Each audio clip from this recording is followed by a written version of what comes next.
Okay, so welcome everyone to this episode of All About Soul. I'm very happy, very excited to introduce Maritza Schaefer as my guest today. And Maritza is the founder of Bruja School, where she teaches the liberation magic method.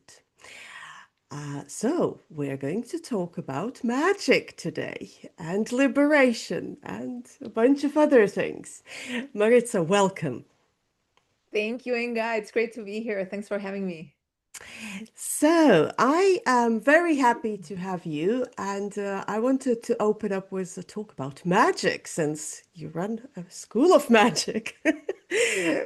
So, I love the word magic, and I think I overuse it sometimes, and I know that it has negative connotations for many people. Like sometimes people tell me, "Oh, magic, is it like it turning your neighbors into toads? Have you learned that yet?"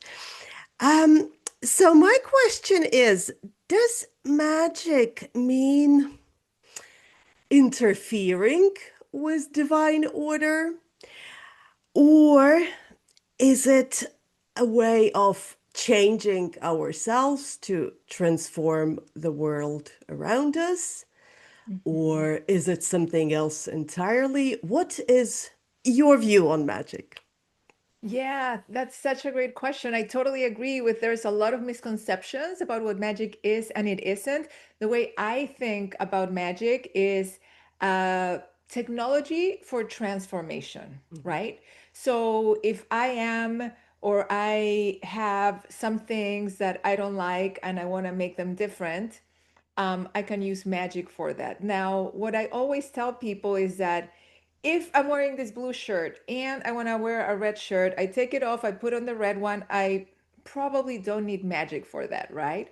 But when I want to transform something deeper, and usually something that I've been trying to shift in my life or in the environment around me, and that I find that no matter what I try, it's not budging, then it might be time for magic. Mhm. Because, like you hinted at in your question, Inga, magic is rather than interfering with the divine order, is aligning with the divine order, connecting to the divine power that resides within you because it resides within all of us, and then making something happen, right? And so there's many different ways to work magic. I use a way that I call the liberation magic method, and it's really, to make a very long story short, a way of aligning all the levels of your own consciousness, understanding the nature of reality, including that there are unseen divine forces at play, and how to work with all that so that you can actually make change happen. And power, in that perspective, is just the ability to make something happen. That's why magic is sometimes feared or misunderstood, because anywhere there's power, there's always a reticence that it might be overused or abused. Yeah, and you talked about, you're already talking about magic and power. I had a conversation with someone, actually a very interesting character who translated an old magic book, an old medieval Arabic magic manual. And we had the same conversation. I was like, well, why would you, first of all, why would you, as an Islamic scholar, actually translate a magic manual? And she said, but look, power and magic.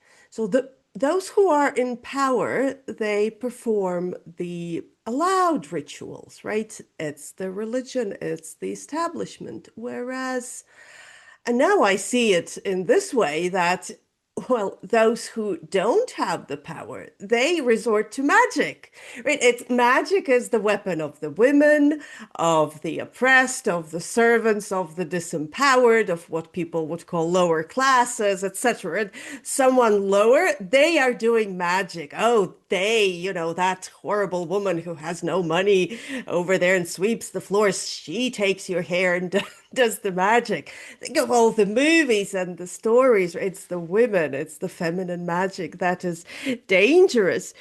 um, is kind of the art of magic and power. Do you have any opinions on that? Oh my God, you're gonna be so sorry you asked. I have so many opinions on this. I mean, look, so here's the thing, right? I think that you touched in on something super important is that in the world that we live in, if you go with my definition for just a moment, which is power being the ability to make something happen, there's a trillion different ways of being powerful in the world. I can make something happen by willing it into being. I can make something happen by working and manifesting it through my work. I can make something happen by persuading those around me that this is a good idea and helping them, having them help me rather make something happen. Or I can bully my way and like oppress and exploit to make something happen. There's like all, and there's, I can have power as a virtue of my position in society. I can have power as a function of money that I've inherited. I can have power as a function of my knowledge and my wisdom. I can make something happen because of how my intellect functions, right? So there's all these different kinds of power. I have a very particular analysis about, like what you call the establishment power in the world in these days. And it's been running this way for a while. In the West, a solid 500 years, you could argue a solid 2,000 years. And it's the history of empires everywhere, right? And so this is my perspective. I was going to call it theory, but it's not really a theory. It's just my perspective is that let's use the stereotype of the witch, right? Hmm. The ugly witch that could be evil and it's like old and lives alone in the woods and eats the children or whatever. If a woman knows her power, knows how to use it, knows how to connect with other women and other people to create whatever they want, those that are in power from the establishment perspective completely become irrelevant and the entire infrastructure collapses. So it is correct that powerful women, that magic workers, and that witches are a threat. But they're not a threat to any individual human. They are a threat to corruption.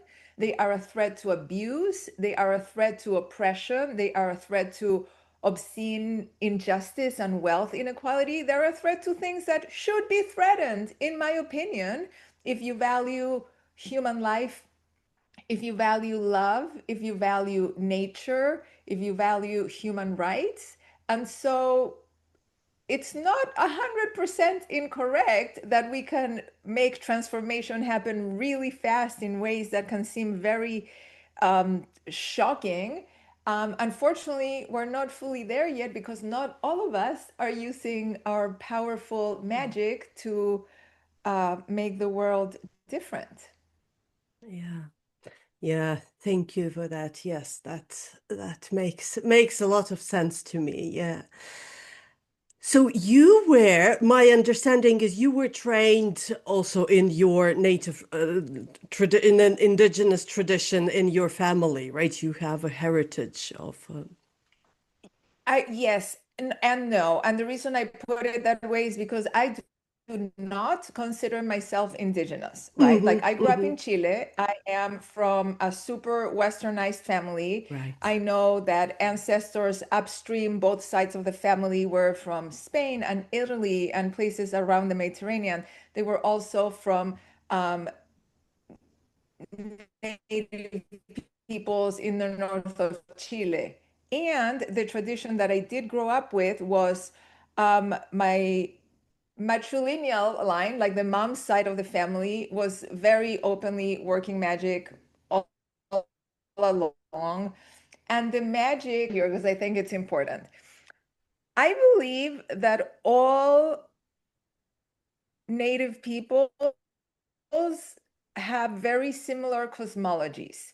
Okay. Hmm. Like back in the day, before we were industrialized, we had to survive on Earth. And so we needed to either hunt or learn how to grow food or move around to find food. And so, in that sort of like early days of humanity, we were really in close contact with nature, Yeah. right? Yeah. It could give us bounty, it could support us, or it could kill us if we froze to death in the winter or run out of food and starved, or right, a freaking bear ate us, whatever. It was like very guttural, very visceral, very like nature was not a theory, right? No. In the 21st century, nature can be more of a theory because we're a little bit insulated from it. Like we live in these buildings and we work in like high rises, and like we forget how much of a real, truly animal we are, right?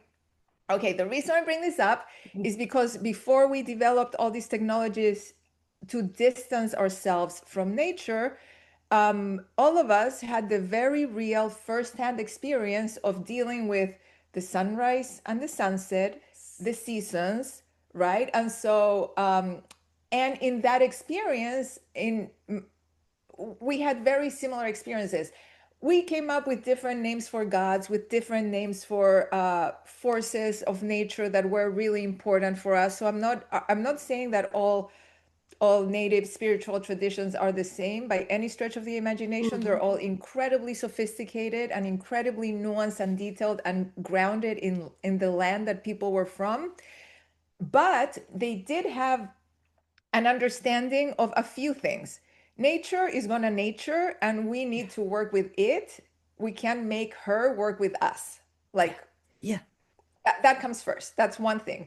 And the other thing is that we are in a way at the mercy of nature, in the sense that if the harvest is bad and there's no food, we will be hungry, but we can also work with nature, right?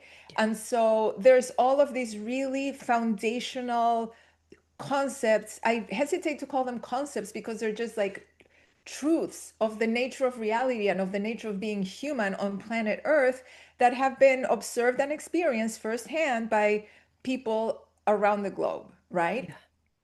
And so from there, there's also an understanding that there is a lot of unseen forces that have an impact in our lives. Like we we didn't used to understand exactly why it would start raining or exactly why it would get cold. Like now we have some scientific stories around that, but before we would have stories about whatever, depending on where you were. The god of the rain was really happy and so it rained, or Hmm. it got really angry and it rained too much and everything flooded, right? And so this idea of like the nuance of the mythology and the stories is different around the world. But the common thread again is an acknowledgement of and connection to unseen forces. Yeah. And I believe that over time, magic will be better explained by what's currently known as the scientific method. Like, I don't feel that magic is not real or not scientific. I just think that science hasn't caught up yet, right? In the same way that we were like, wow, rain, it's the god crying or whatever. And now we understand that it's like water evaporating, blah, blah, blah. I believe it's going to catch up with magic. But back to your question about my tradition. So the magic that I grew up with, I couldn't tell you, oh, it comes from, this specific town in Italy or that collective in Spain or this tribe in the north of Chile, because by the time I grew up in the late 20th century, it was just how things were. It wasn't a super what am I trying to say? It's not like a formal thing in the way that if, so for example, I grew up in Chile. In Chile, most people are Catholic. Hmm. Catholicism has a very specific dogma. There's churches, excuse me, there's priests, there's a Bible, there's a very regimented thing. The magic that I grew up with is about relationship, Hmm. right? And so it's about relationship to myself, to my ancestors, to every being seen and unseen, including uh, previous family members that I may or may not know that may or may not be alive, including forces of nature that I may or may not understand, but they're totally real and totally present. And so, this idea that a lot of what makes my life be the way it is are things that are beyond what's visible to the naked eye was a huge part of it. And so anyway, I want to be really careful to not be like, oh, like claim an indigeneity that I Yeah. don't really Yeah. have. I feel like, again, my ancestors are a mix of all that, and that was a huge sort of incentive for me to create Bruja School and to create the Liberation Magic Method, because what happened was over the years, people would be like, there's something about you. Like you seem really confident. You seem really calm. It seems like things work out for you. What's going on?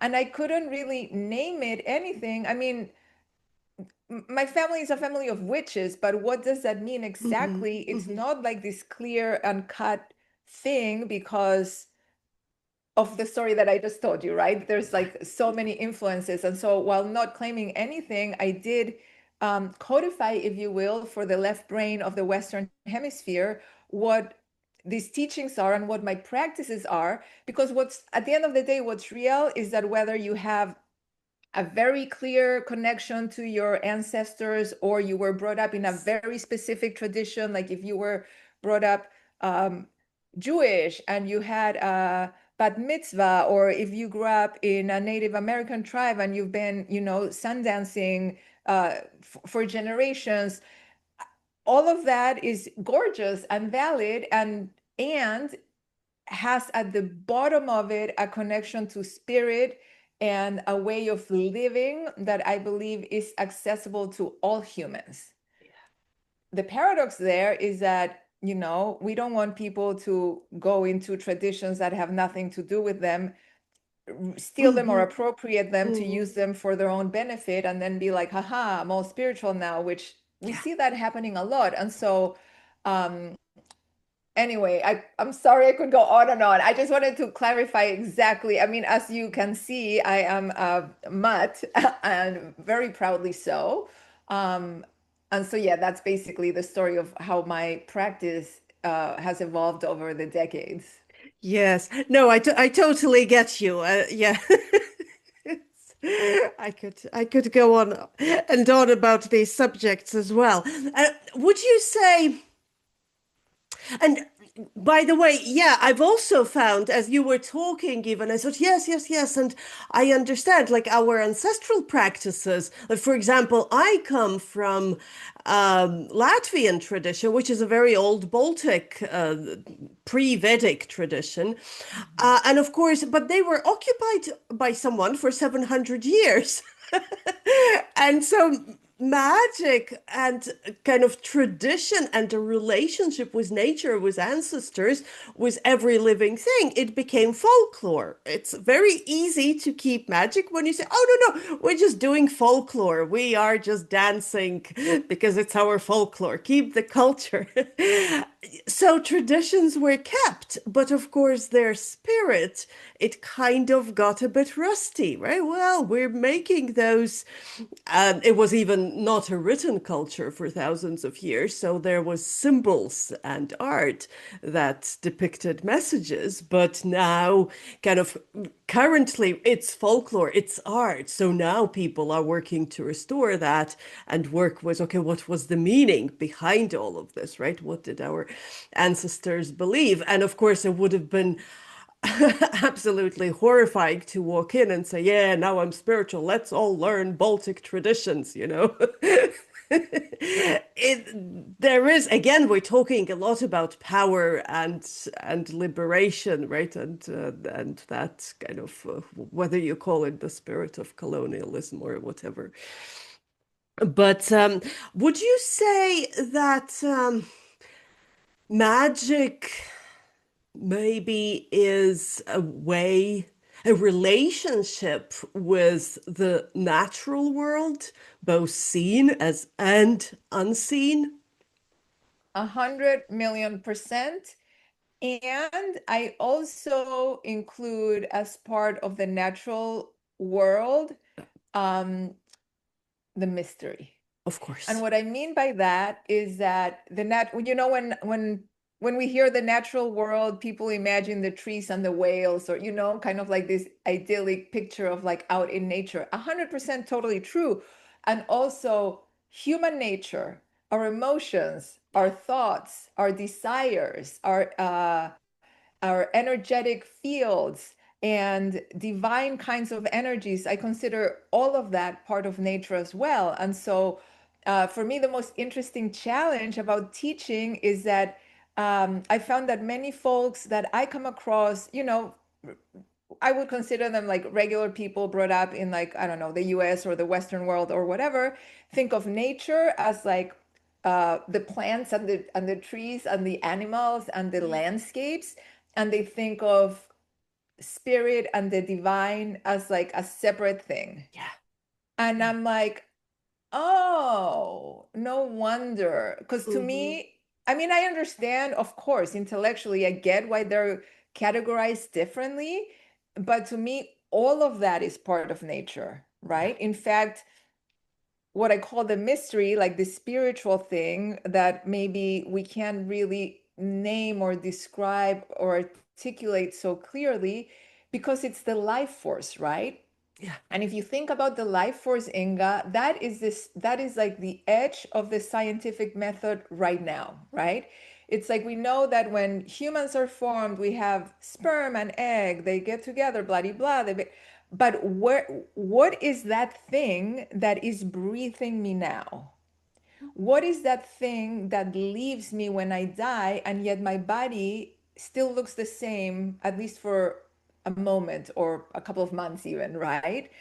We don't know. That's really the ultimate mystery. It's like the origin of life and the meaning of life is what I can sometimes use as an explanation for what is spirit to me, right? And that life force is present everywhere in the so-called quote natural world as we understand it. Again, the you know Mm. the rivers and the bees and whatever, but also in people, and also out there in ways that are not fully embodied, that are not at all comprehensible by our brains, and yet totally real, present. And I also believe that we as people have known how to be in relationship with that historically. And some parts of the world, for example, I live in California, right, in a big city in California. Um, in this context, folks are not really paying attention to, in general, to the unseen forces that are divine, that are part of the natural world, in the way that we used to when we were forced to, when we were like in our face, because if we're not in touch with it, we will literally not make it through the winter. You know what I Mm-hmm. mean? Mm-hmm. And I believe that that's given us a lot of beautiful gifts. Like there's a lot of technologies that we use nowadays that I really appreciate and I think we should keep. We have all kinds of medicines, we have all kinds of new knowledge, all kinds of communication gadgets. And I also believe that unfortunately we've lost part of our connection to nature, aka spirit, each other as humans, our hearts as individuals. And that's what I'm trying to help people reconnect with, because my experience in my life has been that when I get away from that, everything goes to shit. Yeah. Like my relationships, my income, my physical health, my mental health, like it's just not functioning as well. And I think that part of the challenge here, what I'm really careful in what I teach, is that I also find that in spiritual circles, there's this whole, um, I don't know, school of thought, if you will, that's like, oh, focus on your spiritual development and you can manifest whatever. I believe that to be true to an extent, but also we're all interdependent and part of a community. So I Yes. don't want you to think that this is just about you. Like, yes, I can help you 100%, absolutely. Get a husband, get a better job, improve your health, make more money, all of the things. But if that's all that you actually want, it's probably not gonna last very long, because quickly you're gonna realize, if this is a big if you're on a spiritual path, if you're aware of these things, it's not gonna be fulfilling in the long term, because that's not what we're here to do. I will say that there's tons of people that are very individualistic and focused on themselves, and they live, their whole lives that way, and die happy, and that's absolutely fine, no shade. But those folks were probably not curious about the mystery, more deep connection, more sophisticated thought, to put it some way. And again, that's totally fine, but I think that that's missing out on the funnest part of being human. Yeah. Yeah. Yeah, absolutely. Yeah. So in your school, you teach also the three axioms of magic. Let's Correct. get into the magic stuff. So what could you talk more about those, like the three basics? Yeah, thanks, Inga. So, okay, so the three axioms of magic are, the first one is that everything is born, grows, dies, and is reborn. And so we've already talked about that in terms of the cycles of nature, right? Like when you observe reality, it's obvious that that is correct. The day starts with dawn, then it grows into the peak of noon, then there's an afternoon, a sunset, then there's the depth of night, and then it starts again the next day. What's interesting about this cycle is that it applies to human life, to relationships, to ideas, to institutions, to corporations. And so part of it is that I find that when people are trying to make something happen and it's not working for them, sometimes it's because they're stuck on a part of that cycle and really unwilling to let go, right? So, for example, I'll have somebody who's like, "Oh, like I'm unemployed and I can't find a job," and they really want to make the job happen, and understandably so, because it's stressful to not be able to have an income and feel like you can support yourself and make a living. But maybe what's going on there is that they need the lull to really think about, what am I doing with my skill? What Yeah. kind of job do I want? Like you need to have like the moment of winter, if you will, before you go full back into spring. And when we're in denial of that, my experience is that not ironically, but frustratingly, and yeah, yes, ironically, the more you fight reality, the harder it is to change. So understanding where you are in that cycle Yeah. and how it using that lens to look at your life can be incredibly powerful. So that's just one small example of how this everything is born, dies, and is reborn, including your desires and things that are not so obvious. It's a useful way to think about things to empower yourself into making a transformation happen, right? So then the second axiom is that paradox is life's organizing principle.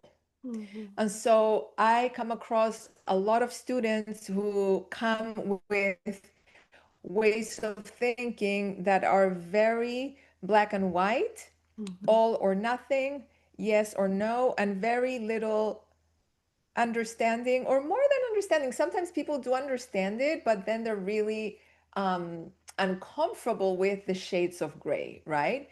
And so what happens is that most times in life, seemingly contradictory things are true at the same time. Yes. And the lack of acceptance of that gets a lot of misery spread around for humans. And I think more importantly, it's not that sometimes, contradictory things are truth at the same time, is that actually that paradox is how life is organized. So it's like, again, the nature of reality. So when you want, but I just want to know, tell me yes or no, like, is this going to be or is this not going to be? It's You're basically just pushing shit uphill. Like, does that make sense? yes. Oh, yes. Yes, that makes sense. And I'll interrupt you for a Yes, second please. because it's I was thinking about this, like the very fragmented, first of all, the very fragmented view of reality, which possibly comes with education and the lifestyle, especially in the West, right? It's very separate, very fragmented. Mhm. And when you started talking about paradox, I was like, oh yeah, tell me about it. Yes or no, yes or no. Like, God help me. um, I remember that moment, that was about 15 years ago. A Kabbalist teacher was saying something about paradox, and I remember it dawned on me because I had never realized it before. And that says something about education that we Right. all had, because she was saying, well, the first of all, the truth is in itself paradoxical, but that the capacity to bear paradox is the hallmark of spiritual maturity. You are a baby when you cannot hold paradox, and once you start maturing, and I thought, huh, oh, that sounds nice. It's going to take me a while to understand it. And indeed, it took a couple of years for it to unfold in real life until I was faced with my own paradoxes. And I was, oh, now I understand what she was saying, because this is true and this is true, but the truth is higher than both. And somehow, somewhere, I mean, I was 30 years old at the time, but somehow it was completely new and fresh. So there was this very long time when the reality was black and white, right and wrong, us versus them, right? But of course, I lived in a city. I had, that education. So all of those things that you're talking about, they are true. But it's interesting because this capacity to bear paradox is indeed like it's not a given, right? Oh my God, it's not a given at all. And it's so painful when we don't have it. Yeah. Because I feel that what I've observed with a lot of folks is that they're not really able to hold paradox. Hell, I'm not really able to hold paradox a lot of the time. It's kind of like human nature. And that causes so much pain because we want it to be different, but it's just not. Do you know what I mean? Okay, so I'm going to move on to the third magical axiom, which is connected to something you mentioned about truth being paradoxical, and that is that speaking truth is a path of liberation, right? And so what I mean by that is that first of all, if I'm thinking of myself as an individual, truth is not static. It's not once and done. It's not the same forever. Hmm. And so when I am constantly connecting with myself, connecting with spirit, understanding what is true to me and true for me today, and I'm able to articulate that in real life, I'm able to live accordingly, I feel the most liberated ever. And back to your concept of truth being paradoxical, and in 5 months, my truth may very well be the opposite of what my truth is today. And that does not mean that I was lying today. It means that I've grown and evolved and things have changed. And there's nothing wrong with that. Of course, that doesn't mean that we renege on our commitments. It doesn't mean that we get to like, oh, I just changed my mind and be responsible. Absolutely not. Responsibility is a huge part of the magical practice, but it holds the idea that working on seeing what is true and living it is one way in which we're liberated. And this applies in so many aspects of my life. I think that the most important truth is the truth of who you really are, right? So many of us, um, in quotes, like get handed a script, right? It's like, oh, Hmm. you're meant to do this or that. And Yeah. for some of us, it's like, you're meant to carry on the family business, or you're meant to go to university, or you're meant to be a stay at home mom, or whatever it is that you're meant to be doing. The first question is that really what's your truth? And a lot of sort of spiritual awakening moments happen for people when they realize, oh crap, I was living a life that was handed to me that I Yeah. never really took the time to understand if it was truly mine. Um, and then all kinds of, amazing opportunities for growth and development emerge. And the other thing, too, of course, is that when you're in a situation where you don't have the resources, the space, the safety to speak and live your truth, it's probably one of the worst situations that humans can be in, right? Like if we don't have enough resources to cover our basics, like if we're struggling to survive, the truth is humans need a basic minimum of certain things like food, shelter, recreation, whatever, in order to just even function. If that's not there, what do you mean liberation? Like that's like I'm just, Hmm. so it applies that axiom of again speaking truth is a path of liberation, I really love, because I think it applies on the individual level as like as my ego being, if you will, but also at the collective level of what's true for us as a community, and how do we work so that more of us have access to truly speaking our deepest truths, and feel like we're living in liberated ways. And so, from that perspective, some of my spiritual work can become very political. That's going back, Inga, to your question at the beginning about power, Mhm. right? And who holds it and how it's used. And what happens if, what you were saying, like the others, like the women, the weirdos, the poor, the anybody who's not like in a mainstream position of power, can really connect to their magic and be in a position to be liberated. Well, some of us would have to give some things up. Mhm. If that happens, nobody would be holding $1 trillion as an individual. No, It's just unthinkable, right? no.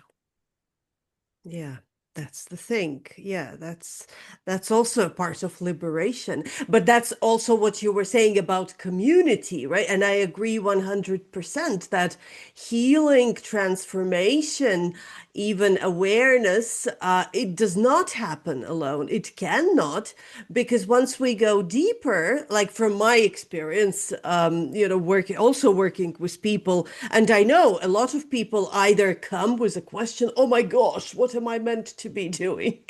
I have no idea who I am or what I want. What am I meant to be doing? But this awareness, it does not come individually. Ultimately, when we start digging deeper and, oh, there is ancestral healing, there is this, there is that. If I'm meant to carry all of this by myself, I'm going to collapse because then healing never ends. But if I'm connected to the yes, to the community, but also to Earth itself, right? Those vaster intelligences, the elements, the trees, the roots of the trees. I have this meditation where we kind of go into the quote unquote underworld, but we connect to the roots. And suddenly I just had a client recently and she was saying, oh, well, now my problem is very, very small because I'm part of such a big organism. Wow. And it's kind of that. Once we're not alone, then a lot of the whole perspective shifts. Like it doesn't have to be analyzed and hyper analyzed. But there is this part. We're not meant to be healing, transforming, doing magic alone because we are a part of a community. It's just like reminding ourselves about this. But yeah, and see all of this being said, of course, I grew up and I still live a highly individualistic life, learning the power of community and the relationship to a community. So that's the work right there. Totally, me too. I mean, like I grew up in the West in the last 50 years, and it's all about what can you do, what can you get, what job are you Mhm. gonna have, how much money are you gonna make, and there's very little space for other stuff. And so it's really interesting. Just yesterday I met with somebody who was like, I am a witch, I have a spiritual practice, and I really miss ritual. Like I don't have enough people that I can work magic with. And I was thinking, and that's by design. Like the way our lives are connected, are designed these days, are not it's not really easy to make the time and the space to do that kind of thing, or to find that kind of people. And this is an interesting thing, right? So I was asking her, I was like, so do you identify as a witch? And she said yes. And I was like, do people know? Right? And she's like, some. Back to our original point, Inga, where you're like, there is some sort of like negative connotation to magic, or like some fear around, say, witches. And so there's this back to truth being the speaking truth being the path of liberation. If I tell you I'm a witch and you tell me you're a witch, and here we are, we're having this conversation and we're connecting in such a profound way, all of a sudden all of my resources and networks and ancestors are part of your universe, and vice versa. Mm. and we can Mm. do this again and again. That's kind of like a threat to the whole system. But if I'm scared of telling you that I work magic or that I'm a witch, which by the way, I have been many, many, many times in my life, and I don't think that I will never feel afraid of that again, Hmm. because there are some contexts where people are going to come after me for that, right? Or Yeah. they will misunderstand, or they will judge. And so if I'm hiding that truth out of fear, ironically, actually, paradoxically, I'm Mm. making it harder for myself, because by naming who I truly am, I can then put out my little signal so I can Yeah. find people like you and like this woman I met yesterday who, I think part of it is like, well, I don't tell everybody. So then statistically, it reduces my chances of connecting with like-minded people, because how are they going to recognize me? And so then it spirals, right? And understandably so, because we're in these systems and structures that again are not very conducive of true connection. They're not very encouraging of particular practices that could be a threat to the three mofos that are hoarding all the money. At the end of the day, it's that. And they do happen to be men, coincidentally. Just saying. Yes, they do. Yes, yes, and that's a whole other topic on, yes, power and money transferred into the hands of women, which might be the way of the future, but it Absolutely. seems it's a lot of work for us to do until we get there. Oh, yes. So, liberation. I, what is liberation? I'm like, well, what is liberation actually? God. Liberation for me is a direction of travel, right? I feel I'm not sure we're ever gonna be truly liberated, because we can always be more liberated, the way I understand it. That's why I mean a direction of travel, because it's about a way of life that allows me to be free, to fully express myself, to be fully resourced, to be deeply connected to myself, to spirit, to nature, to be deeply in community with those around me. And so is there ever a state where that's like, check, we've done it, moving on? I don't think so. I think Mm, it's more of a lifestyle, mm, and I think that it looks different at different states of our own individual lives, and it looks different at different states of human history. So, for example, liberation could be something as straightforward as being able to afford food, or as straightforward as getting a divorce on the individual level. yeah, Liberation can also look like every person's vote counting as one vote and having power in making decisions for the collective, right?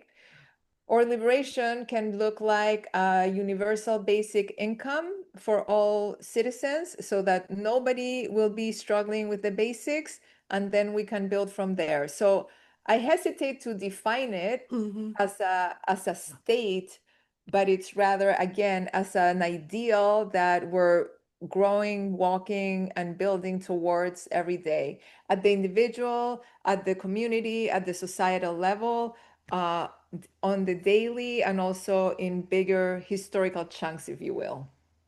yeah, yeah, beautiful. Yes, a direction. Yes, a direction of travel, and I agree with that. Yeah, and just like in nature, ultimately, right? It's a process from spring to winter to Correct. And it's very summer, specific. autumn. Depend. I mean, today, again, I live in the US, and to me, today, liberation is a lot about defeating fascism. Mm, mm, Right? And that was not the case 10 years ago. I wasn't thinking about defeating fascism in the US 10 years ago. What are you talking about? Like, it was not, I was not thinking about it in those terms. But today it's very real, and it feels that way. That's my total truth today. mm. Does that make Yeah, sense? yeah, yeah, Yeah. absolutely. Yes, yes, it does. Well, Maritza, I have to ask you then, more about your school and kind of the practicals as we're nearing the end of this conversation for today. I almost feel we could go on for a very long time, kind of unwrapping those ideas more and more. Um, so, how can people find you? And if they want to study more with you, what options are there? And yeah, how can they join the Bruja School if they so wish? Yeah, so I offer this program called Liberation Magic. It's 13 weeks long. Right now, I'm in the middle of teaching a cohort, so it's not open for signing up for yet, but it will be early in 2026. So you can go to my website, brujaschool.com. It's BRUJA school.com. So bruja is a word in Spanish for witch. So think about it as witch school, bruja school. Um, and also, in the meantime, you can get on my list to receive a weekly liberation letter, and I have some gifts prepared specially for All About Soul listeners. So if you go to brujaschool.com slash all about soul, you can choose from a couple of magical tools that you can start practicing with right away, and also get weekly practices and tips for magic, and heads up when the school will reopen its doors early in the new year.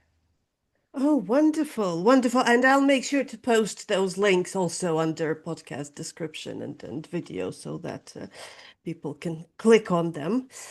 Wonderful. Well, thank you so much, Maritza. I mean, it's truly been a joy, and I think a great transmission also that came. There's always a transmission that is more than, the sum of its parts. There's something bigger than that comes in, and I really loved the transmission of our conversation as well. Thank you so much Certainly, for that was a joining. pleasure. Oh my God, thank you so much for having me. That was really beautiful and fun and profound. I appreciate you. Thank you.